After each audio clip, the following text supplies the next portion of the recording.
Hello, everybody. Welcome into Sports by GSMC Podcast Network. Today is Wednesday, September 18th, and do I have a great show for you today? Today, we will be taking a look at baseball. It's been a heavy football week, as it will be for the next couple of weeks. But baseball, the regular season, is ending in just about 10 games for everyone. 11 or so games to go for a lot of contenders, and these races are heating up. We talked about the wild card last week. We'll dive right back into it this week, give you an update as it's gotten even closer, especially in the AL. We'll also talk about the award races. The NL MVP race is hot up for debate. Shohei Ohtani seemed like he was running away with it, but maybe Francisco Lindor can get his name into that conversation, as DH has never won before. Same thing in the AL. It seems cut and dry, but Bobby Witt, don't sleep on him. He is having an incredible season himself.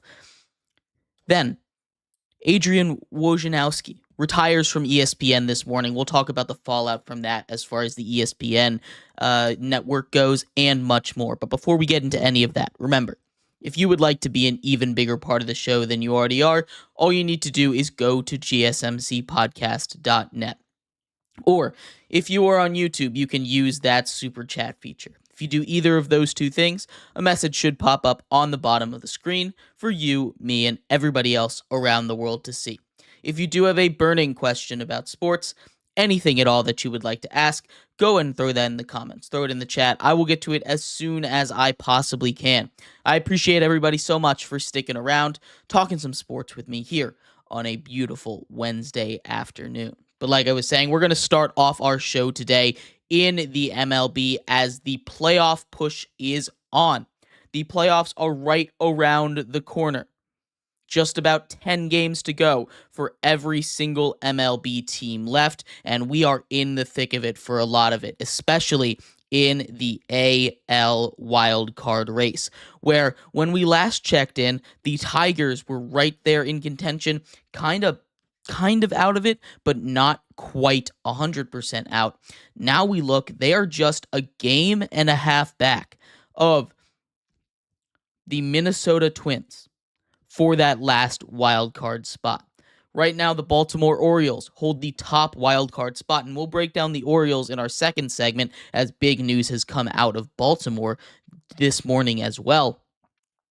But the Kansas City Royals and the Minnesota Twins, after the All-Star break, have kind of held on to that wild card spot with like heavy fists. They haven't really been giving it away too much. But now we're looking at it. We have Baltimore up 2.5 games. They're kind of sliding a little bit. 3-7 in their last 10. The Royals, while they're not the hottest team, might even be able to pass them. The Twins, a game and a half behind the Royals, and behind the Twins, a game and a half back out of a wild card spot, are those Detroit Tigers. They've been one of the hottest teams in all of baseball over the last few weeks. 8-2 in their last 10, and there's been some discussion about what they would be looking like if they hadn't sold at the deadline. Now, obviously, they weren't in this spot at the deadline. If they hadn't sold at the deadline, it probably wouldn't have worked out the way that it is right now. But the fact of the matter is, it did work out the way that it is. And the Tigers, while they have an AL Cy Young candidate, while their bats are finally getting into it, I thought they'd have to wait till next season. They're right there, right on the fringe of a playoff spot with the fading Twins, the Royals, who have been up and down all season long. You take a look at this Tigers schedule as we get towards the end of the season. The Tigers are in the middle of a series with the Royals. So they've won the first 2 games. They get the Royals again tonight. Then they get the O's, the Rays, and the White Sox to end the season. Not the toughest schedule in the world. I know the O's are going to be tough, but they're kind of guaranteed a playoff spot. Now, they do need to win a couple games, but that's not a series that's a must-win for them. It's a series that is a must-win for the Tigers if they want to stay in it. But when we look at the Twins' schedule, they have to finish up against the division-leading Guardians. Then they get the Red Sox, the Marlins, and the Orioles. So this is really going to come down to which of these teams is playing better, because neither of these teams really have the toughest schedule down the stretch. And if we're looking at it right now, I think a key factor has to be health. Health is something that the Twins have really struggled with all season long. Obviously, you take a look at some of their biggest names for the Twins. Byron Buxton always struggles to stay healthy. This is a team that currently has a lot of big names on the IL. Max Kepler, Alex excuse me, Chris Paddock, Alex Kirlikov. These are guys that are very, very important to this Twins roster, and I just don't trust them. Royce Lewis has always had trouble staying healthy. I don't trust them to stay healthy to hold this run. I do think they're a better team than the Tigers simply because they bought at the deadline while the Tigers sold.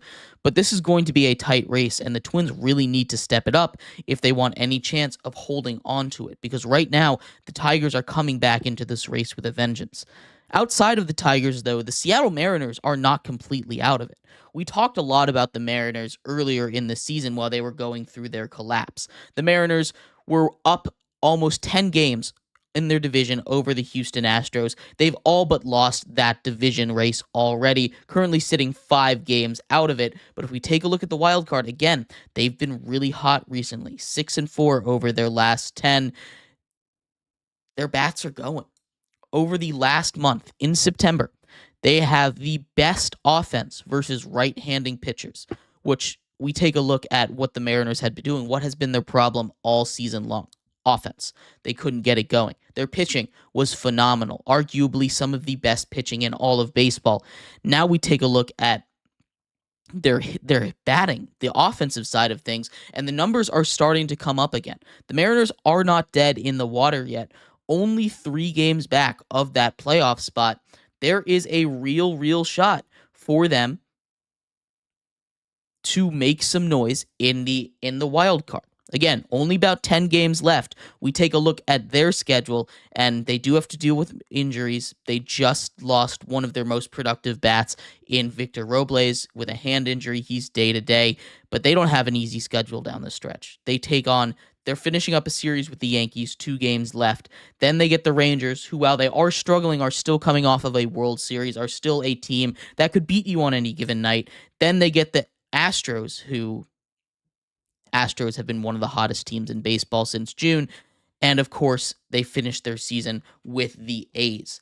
So there's not a lot of super easy schedules down the stretch in baseball as far as the AL wildcard goes, but it's going to be a very tight race. No one is safe, not even the Orioles at the top if they keep on playing the way that they have been playing. It's not a good look for those O's.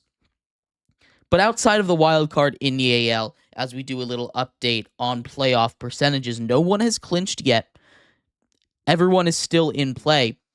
The Yankees have expanded their lead in the AL East to 4 games. Like I said, the Orioles have started to fade just a little bit. They need to get excuse me. They need to get some of their swagger back. That's what they were saying in the media. They lost their drive. They lost some of their passion. It's a long season. It happens with a young team. The Orioles need to get it back before the playoffs begin. Otherwise, they're going to be in trouble. The Yankees have all but clinched that division. Similar story in the Central, as the Cleveland Guardians, who basically led from tape to tape in that division, kind of struggled for a second there. The Royals took over for one day before immediately falling back. The Cleveland Guardians are 5 games up. So unless they go on a massive losing streak, they've basically clinched. And the same can be said for the Houston Astros. That is where we sit right now in the AL as far as the playoff push goes. It's going to be a very interesting race to watch down the end, especially, like I said, in the wild card. We have the Orioles, the Royals, the Twins, the Tigers, and the Mariners, all very much within striking distance. Don't count out the Boston Red Sox either. The Red Sox, while they aren't the greatest team, while they haven't been the most consistent team, while they're sitting below 500, if they find a way to go on a tear, kind of like they did in the middle of the season, to really challenge for a playoff spot, they're not out of it either. But as it stands right now, and I will keep you updated as we get closer and closer to the MLB playoffs, The Tigers are a dangerous team, and I think they might end up getting that last spot in the wild card, which would be huge. Tigers have not made the playoffs in almost 10 years. I'm excited to see what happens. But let me know what you think is going to happen in the AL wild card around the rest of baseball in the AL. We're going to take a quick break here. When we come back, we're going to focus on the NL side of things. Equally as crazy as a battle for not just the third wild card, but also the second wild card and even this top wild card are in play for the NL conference. So stick around for that. We'll be right back here on Sports by GSMC Podcast Network.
Welcome back to Sports by GSMC Podcast Network. If you are just tuning in, we just finished going over the wildness that is the AL wild card.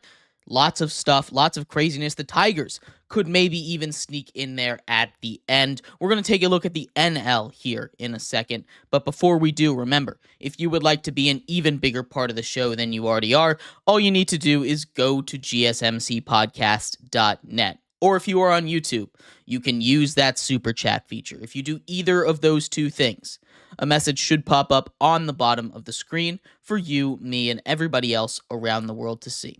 If you do have a burning question about sports, anything at all that you would like to ask, go ahead and throw that in the comments. Throw it in the chat. I will get to it as soon as I possibly can. I appreciate everybody so much for sticking around, talking some sports with me here on a beautiful Wednesday, September 18th. But like I was saying, in this segment, we are going to continue our baseball coverage today, getting a little bit more on the NL side of the MLB playoff push. We talked all about the AL. We talked all about how the race is looking over there. But the NL, wow, we thought that was going to be the crazier one, at least halfway through the season, with how many teams were kind of jumbled in there, being a little mediocre. We have our first. It's kind of calmed down a bit. In fact, it's calmed down so much that we have our first team to clinch a playoff spot, that being the Milwaukee Brewers. The Milwaukee Brewers are the first and only team in all of baseball to clinch a playoff spot. Currently on top of their division by 10.5 games, they have clinched that they don't, clinched a playoff spot, clinched their division even. Kind of crazy that that's the first one to clinch. Who would have thought it?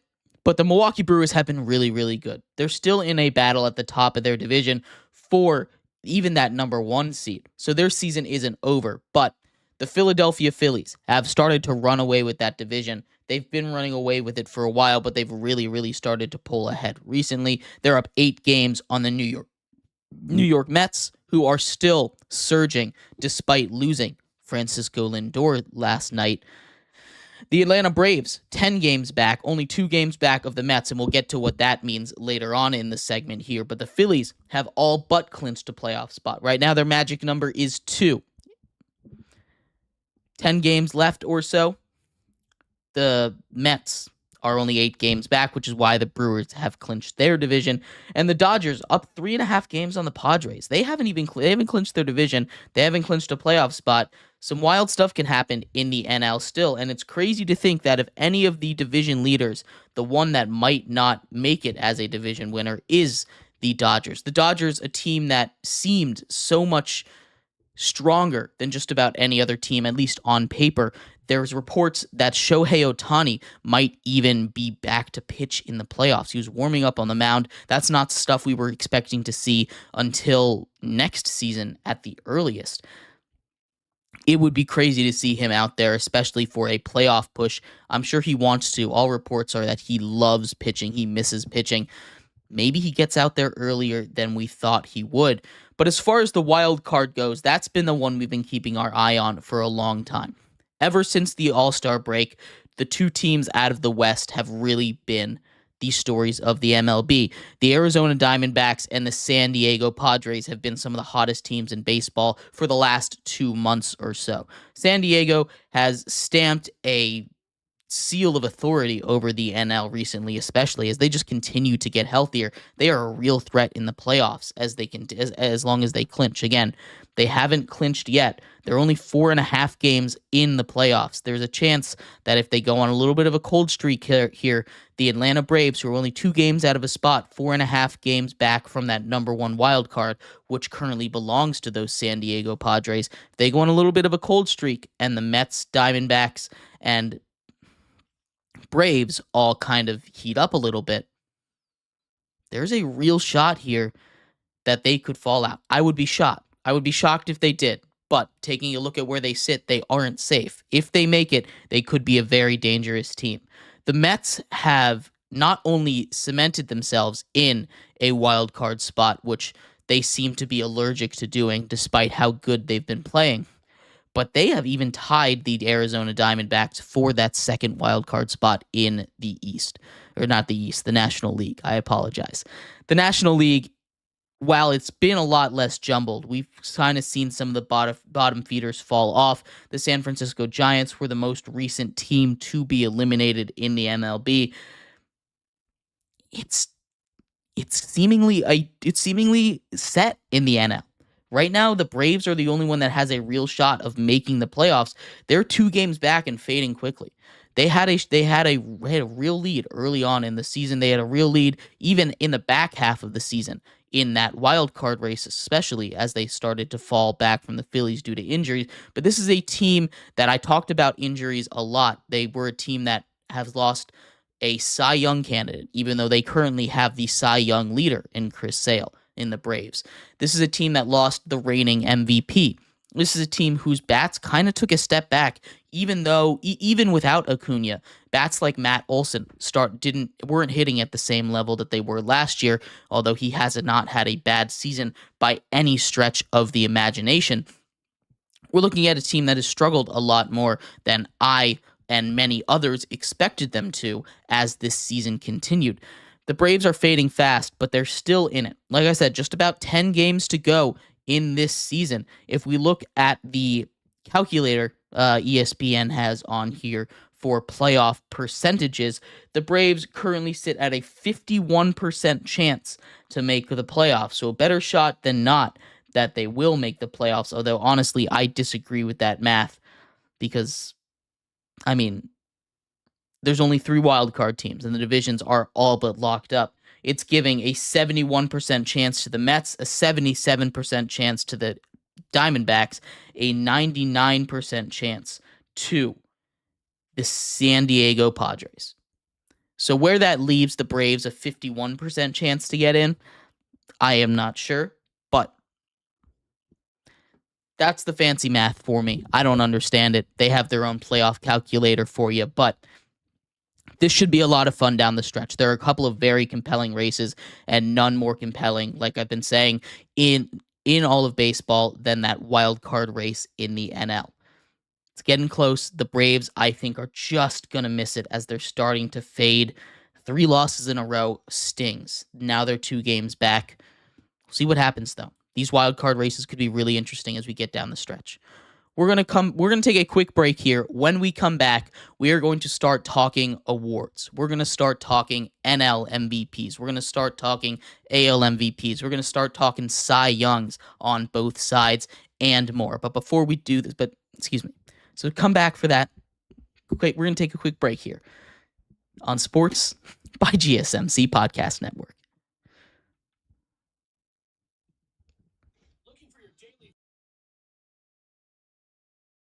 GSMC Sports Network is available on YouTube. Just search GSMC Sports Network. Get your fix of daily sports talk shows on YouTube. Absolutely free. NFL, college football, NBA, MLB, MMA, UFC, fantasy football, and so much more. GSMC Sports Network has shows running all day long, with new sports shows starting every 2 hours. Just like on your favorite cable sports channel, except GSMC Sports Network is absolutely free. Just search GSMC Sports Network on YouTube to catch one of your new favorite shows, like the GSMC College Football Podcast, Chip Shot Football Podcast, Hoops and Heels Women's Sports Podcast, GSMC Basketball Podcast, and so many more. Check it out for yourself. GSMC Sports Network, now available on YouTube absolutely free. Search GSMC Sports Network on YouTube.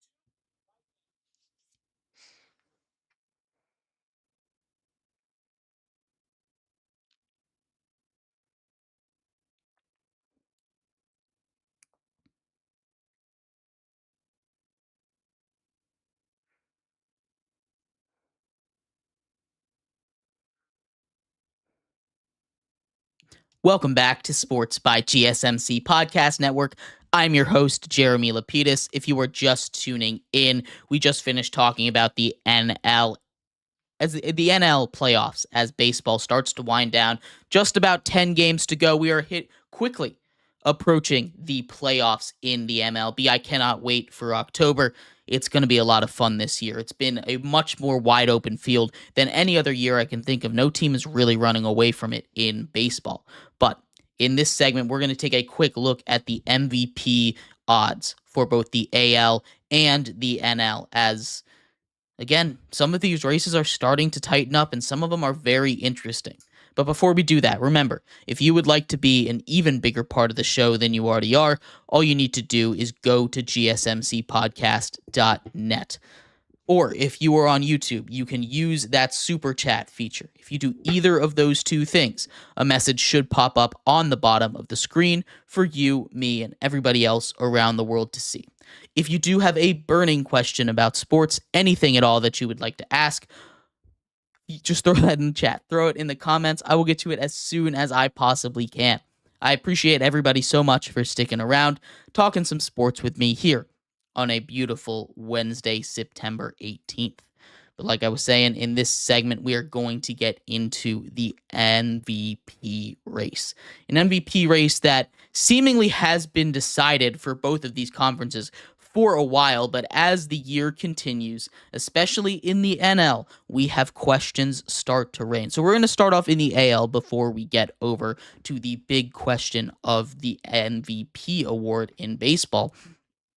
Starting in the AL, it's basically been Aaron Judge's award to lose, and he has done nothing really to lose it. Aaron Judge has been just amazing. One of the best hitters on the planet all season long, even better than his 2022 year. Currently, Aaron Judge is better.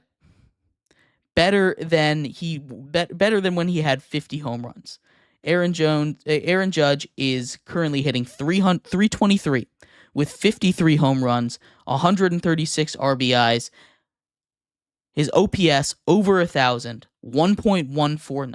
That is ridiculous. He has been the best hitter on planet Earth by a pretty wide margin.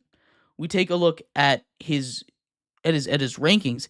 He is first or second in every major batting stat, and that is simply because the one that he is competing with, who might be having the greatest shortstop season in the history of baseball, Bobby Witt Jr., is right behind him. Bobby Witt is hitting 331, 32 home runs, 108 RBIs, 984 OPS, not the otherworldly numbers, but he's beating Aaron Judge in average, which is why Aaron Judge does not have that triple crown right now, which is one of those rare achievements that doesn't really mean much, but is a nice thing to hang on your wall. Bobby Witt is amazing.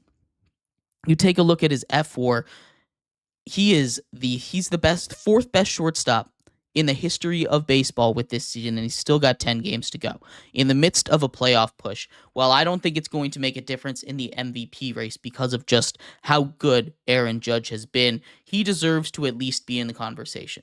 Aaron Judge should win the MVP, but Bobby Witt should steal a good amount of votes. It should not be unanimous. If it is unanimous, that's the big market bias there. That's the Yankees bias, and that is going to happen. That's just part of the game. That's part of what comes with playing in Kansas City, but Bobby Witt is amazing. Bobby Witt is going to win an MVP at some point, and if it's not this season, it's going to be in the very near future. He is a guy that absolutely deserves it, is one of the premier players in baseball, and hopefully his name can get out there more than it is in the public mind view. Bobby Witt is awesome. But in the NL, we have a more interesting race. The battle between Shohei Ohtani, extraordinary player, pitcher. He's not pitching this year, but going for the first ever 50-50 season. He's almost there. He's hit a 48-48. He just needs to hit a couple more home runs. He's got 50 steals already. The first ever 50-50 season is in grasp for Shohei Ohtani. I would be shocked if he didn't do it. I'd be shocked if he didn't hit 2 home runs in the next 10 games. That's how good Shohei Ohtani has been. Shohei Ohtani can be the first DH in the history of baseball, in the history of the NL, of course in the history of the NL, but in the history of baseball, to win the MVP. The NL hasn't had a DH for very long. That is a new rule, but still, history will be made if he's able to win it. Now, the reason that a DH has never won is not because he hasn't put up the power numbers to do it, it's not because he hasn't been that offensive weapon to do it, but it's because they don't have value in the field. And when you have two guys, take Francisco Lindor, for instance, of the New York Mets, a guy that has almost single-handedly pushed the Mets from the basement of the NL East, lower than the Nationals at one point, to in the playoffs. He has been incredible. Francisco Lindor is, again, having one of those seasons. He is going to go down as one of those great shortstops that just wasn't quite good enough to get that award recognition. He is currently, what he's done this season has made him the first shortstop to ever have 3 20-20 seasons in the history of baseball. Not something that you can ever look back on. Francisco Lindor is amazing, and he is someone that has catapulted himself into NL MVP discussions, and it started to become a real debate. How much does defense matter? Because currently, Francisco Lindor is a Silver Slugger, is an MVP candidate, and also is playing Gold Glove level defense at shortstop. Shohei Ohtani just hits the ball. He's a DH and a DH only. Now, that is because of injury. That's because he can't be pitching. And I think if Shohei Ohtani was pitching and having this kind of season, the MVP is his no matter what.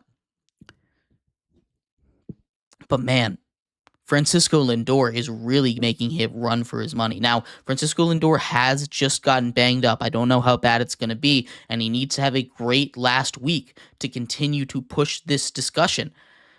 But it feels like a 50-50 season is that if that is something that Shohei Ohtani can do, is going to seal his fate as that runner-up. Francisco Lindor, I think there needs to be a real discussion about it, though.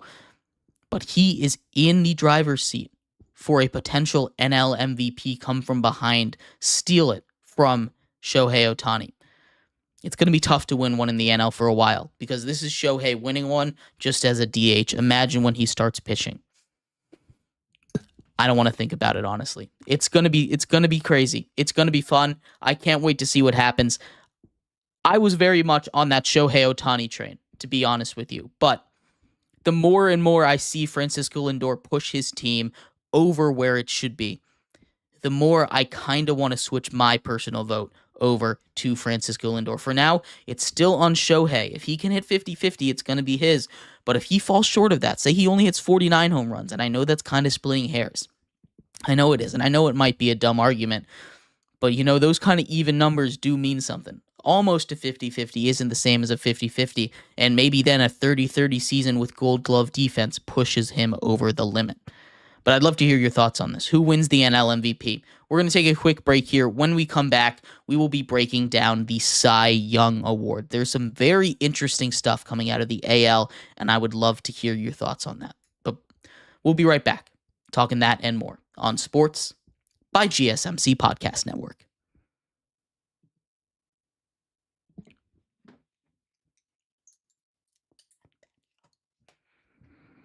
For the best and latest podcasts available anywhere, go to the podcast app on your cell phone and type in GSMC to access free content-rich podcasts on health and wellness, book reviews, sports, entertainment, relationships, social media,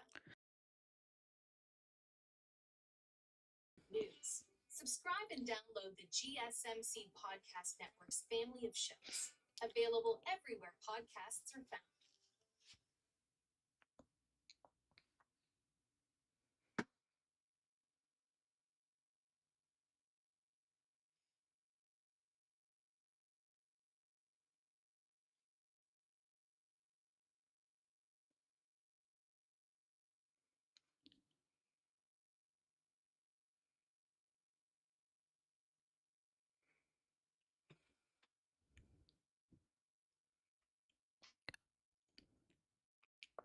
Welcome back to Sports by GSMC Podcast Network. I'm your host, Jeremy Lapidus. If you were just tuning in, we just finished going over where the baseball currently stands on the AL and NL MVP race. In this segment, we're going to do the Cy Young. It's cut and dry in some, an interesting discussion in the other. But before we get into that, remember, if you would like to be an even bigger part of the show than you already are, all you need to do is go to gsmcpodcast.net. Or if you are on YouTube, you can use that super chat feature. If you do have a burning question about sports, anything at all that you would like to ask, go and throw that in the comments, throw it in the chat. I will get to it as soon as I possibly can. I appreciate everybody so much for sticking around, talking some sports with me here on a beautiful Wednesday afternoon. But like I was saying, we are going to get into the Cy Young discussion, and I think this one is especially interesting, especially in the AL, because we have the chance for the first time in 20 years, in 21 years, for a reliever to win the award. And I think that case is better than you think. We've talked a lot all season long about the Tigers and their star young pitcher, Tariq Skubal, and how he is in charge of that AL Cy Young Award, how it's his award and there's really not another pitcher to get it. And you take a look around the usual suspects in pitching world, the starters, there's not really another AL starter that's up there. Maybe you can say Corbin Burns with the Orioles, but he hasn't been his same self as consistent all season long. Maybe you could go down and get one of the Mariners pitchers like a Logan Gilbert or a Luis Castillo, but that's more of a rotational strength than a single pitcher carrying it. Tariq Skubal has been basically since day one the guy in the AL. But an interesting question comes in. The last time we saw a pitcher win the Cy Young that was not a starter was in 2003. 2003. Back all the way back then when Eric Gagne won it for the Los Angeles Dodgers with an ERA of 1.2. 55 saves. It's a lot of saves. It's a really good number. But if we look at it this year, the guy who's currently second in MVP odds in the NL is Emmanuel Clase. And for my estimation, I think he should win Cy Young. I think Emmanuel Clase, the closer for the Cleveland Guardians, should be the AL Cy Young Award winner. Is it going to happen? Probably not. But you don't get to put up a .65 ERA on the season and don't get credit for it. He has been incredible all year long. a .65 ERA, a .65 WHIP, 4.2 WAR as a closer is ridiculous. His strikeout to walk ratio is 7.9. He's only walked 8 batters all season long, only given up 5 runs. Currently at 46 saves, so he's probably not going to hit that 55 mark that Eric Gagne did, but he has half the ERA. He's most likely going to hit 50 saves as long as the Cleveland Guardians keep on playing the way they are. And there's no reason not to look at what he's done and respect it. He is, without a doubt, the best pitcher. If I am looking for the best pitcher, I am taking Emmanuel Clase. And honestly, it's not that close. Look, Tariq Skubal has been awesome. Tariq Skubal has been so much fun to watch for this Tigers team. But you take a look at his numbers and it's not blowing you away.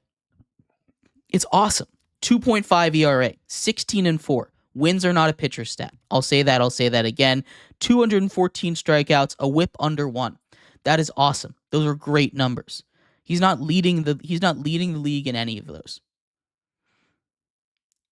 I think it and you know who's beating them? You know who's beating him in that? It's Emmanuel Clase. That's who it is. And I want to give him his flowers because he has a great season. I really do. And starters get the buzz for a reason. You take a look at what he's been able to do this season, winning 16 games with a Tigers team that hasn't been the greatest. A 5.8 WAR season, still really good as a pitcher. But what Clase has been able to do as a closer, an ERA under 1. I don't think there's a way for me to frame this that says how ridiculous of a stat that is. That is not something a normal person should be able to do.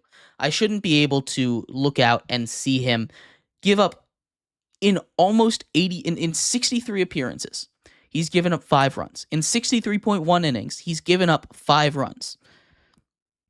That's not a normal thing to do. He's putting up video game numbers right now, and Tariq Skubal is putting up really, really good pitcher numbers. It's not going to go to Class A.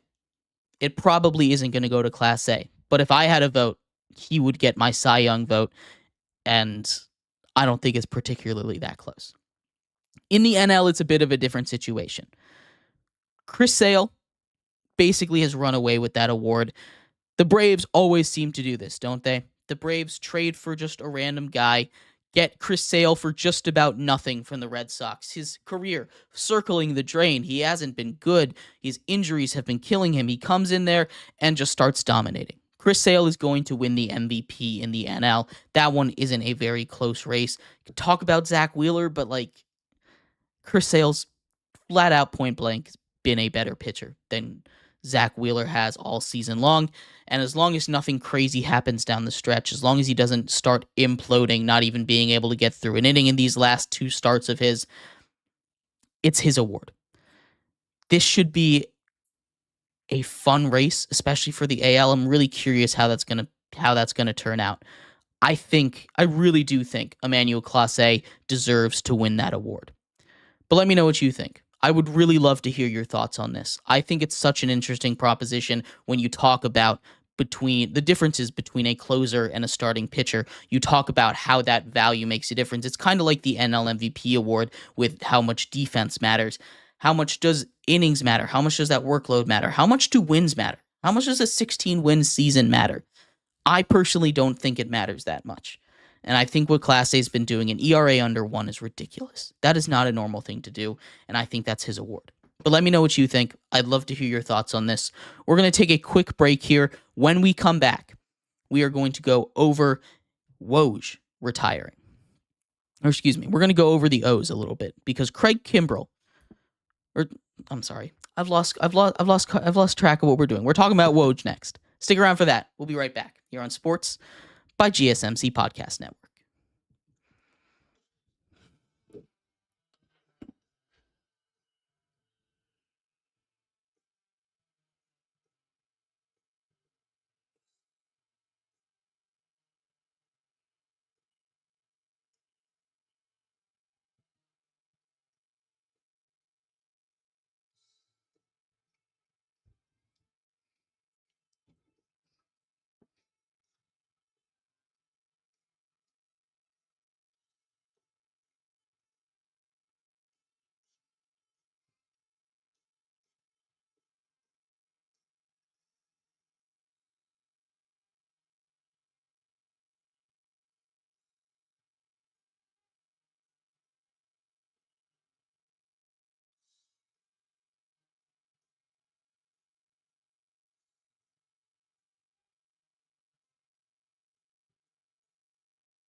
Welcome back to Sports by GSMC Podcast Network.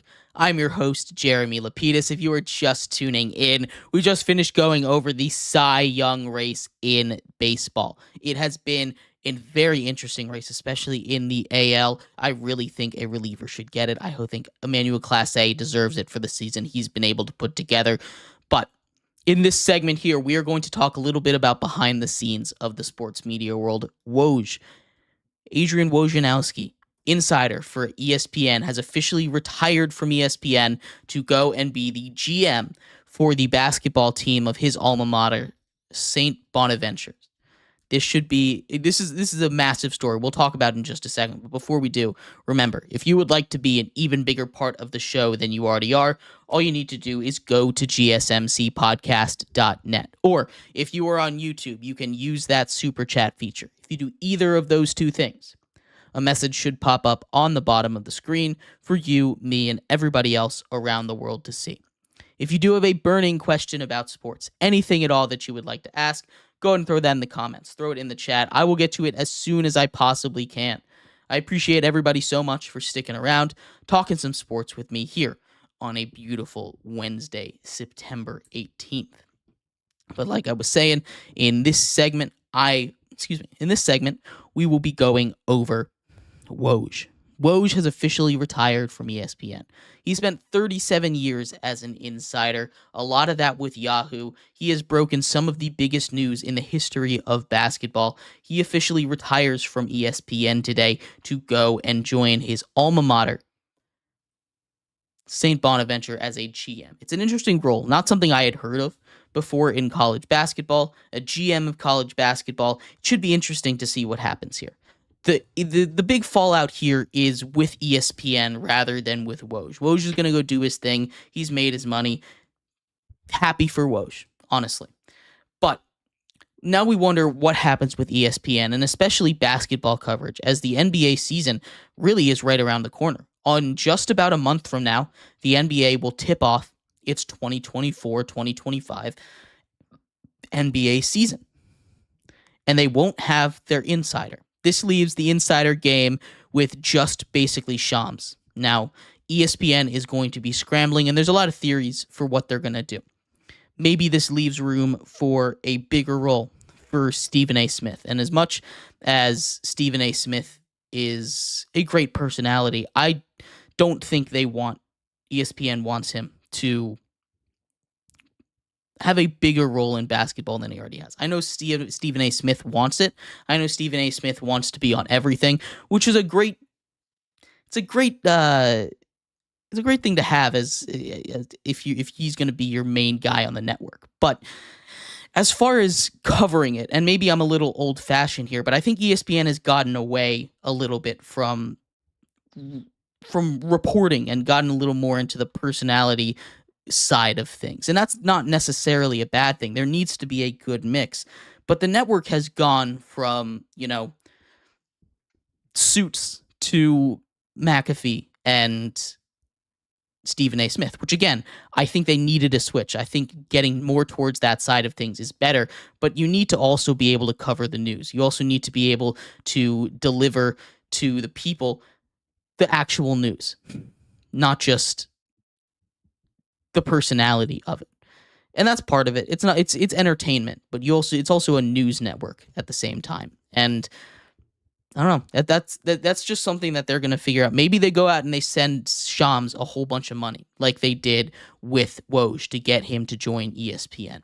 Shams' contract is expiring with The Athletic. The one question is, ESPN has its own sports book. ESPN and Shams is currently partnered with FanDuel. Is there a way for him to get out of that? How long that contract is left with?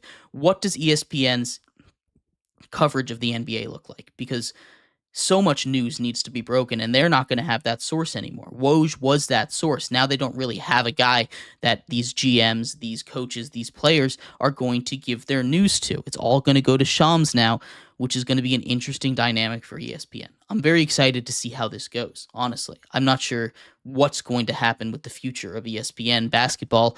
They're going to go get someone, and maybe it'll be Shams. Maybe they have an insider that nobody knows about that's just going to pop out of the woodwork and take Woj's job. But congratulations to Woj on an incredible career. You're going to, I mean, sure, he's going to do great things with St. Bonnie's with the Bonnie's basketball team over in St. Bonaventure. Good luck with your GM position. Go have fun. 37 years in that industry can't be fun. I can't imagine being an insider, honestly. It doesn't seem like a job that that most people would like doing. The hours that has to be. You got to be up for everything. Woj was consistently breaking news at like 3 a.m. Kind of ridiculous what he was doing, but congratulations to him. Congratulations to St. Bonnie's on getting a big name. Maybe that can really help their basketball team. But let me know what you think of this retirement. I'd love to hear your thoughts. And thank you, everybody, so much for tuning in to today's episode of Sports by GSMC Podcast Network. I've been your host, Jeremy Lapidus. We'll be back tomorrow, same time, same place, covering all of the biggest news around the world of sports. Maybe we start a little bit of preview for the NBA, maybe a little bit of preview for hockey coming up soon. And, of course, college football and the NFL. We'll do predictions for that on Friday. But join me tomorrow and Friday for all of that. I appreciate you guys all tuning in, and I'll see you then. Have a good one.